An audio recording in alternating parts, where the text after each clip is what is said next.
Todd McShay is excellent and as exceptional as you are, sir. I have to tell you right now.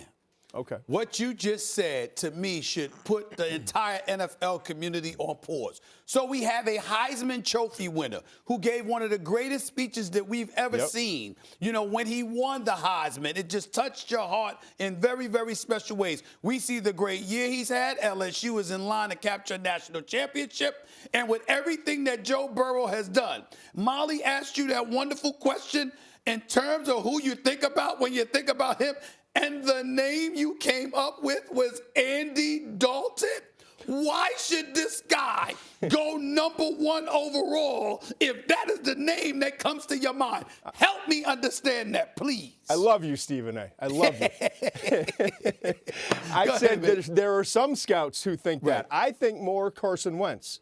And I think he's got that potential. And I know Wentz hasn't quite lived up to the potential that he has, but he's heading in that direction. And I think just the way he attacks the game, how tough he is. I mean, watch some of the shots that he takes. He doesn't just peel himself off the ground. He pops right up.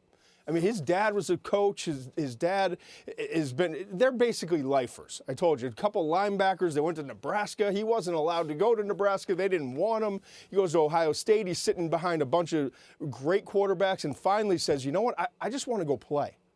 And he gets an opportunity from LSU, and he takes advantage of it. And Carson Wentz, to me, you know, from a small school level, he had the injury late in his college career. He wound up going very early in the draft, and he was always kind of the overlooked guy. And I think Burrow, there's some similarities there in terms of the way they attack the game and the kind of the chip on the shoulder that both of them have entering the league.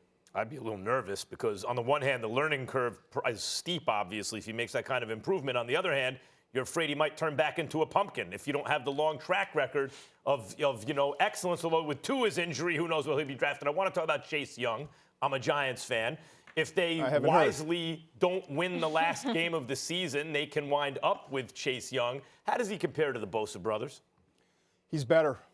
He's better. And I banged on the drum for both of the Bosas, Joey and Nick. And, you know, I can remember sitting there at the combine and people telling me, well, it ran a 4.86 or a 4.79, and they just don't have the speed coming off the edge.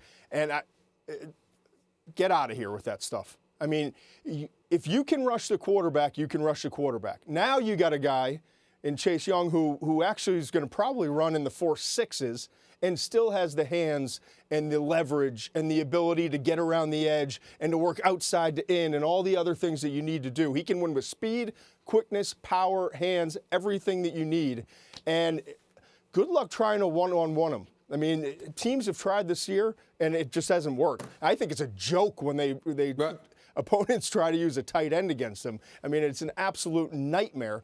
But at the end of the day, there's one exceptional, elite, high-end grade in this class, and it's Chase Young. And I would take him number one overall, even if I needed a quarterback. And I would rarely say that. Game changer. I'm paying attention to your list, and you brought Tua in at number 4. Now, obviously, we find him to be an exceptional quarterback, an exceptional passer, exceptional touch, and we know that NFL teams appreciate that. But the flip side is, as great as college football is, the NFL is a man's game. And if durability is a huge question mark with this guy, on a collegiate level, we know what his situation is now. We wish him the best. How are NFL teams looking at him now when you talk about drafting this kid? It's one thing to say middle of the first round, lower first round pick, but top 5, isn't that a huge, huge risk for Tua because of his health? Yeah, Stephen A., this is going to be the biggest wild card of this entire draft class. It really is. Because if healthy, and if you just throw out the hip injury, I'm talking about him at number 1 overall. I think the Bengals take him number 1 over Joe Burrow. So that's the kind of level of talent that he has. The problem is, in addition to, yes, he's had a knee injury, he's had 2 ankle injuries, but the problem is with the hip. Can he still have the same power and still have the same twitchiness, if you will, that he had prior to the hip injury? And we're not going to know. And everyone's saying, well, he'll be back. He'll be ready to throw the ball by the draft. he's not going to be able to be 100% probably for over a year. He's not going to be able to walk for 3 months. And so now you're looking at a quarterback and say, all right, if we get him back to 100%, we're talking about getting a #1 overall pick. If we don't, we just wasted a pick and probably around $28-30 million in terms of guaranteed money.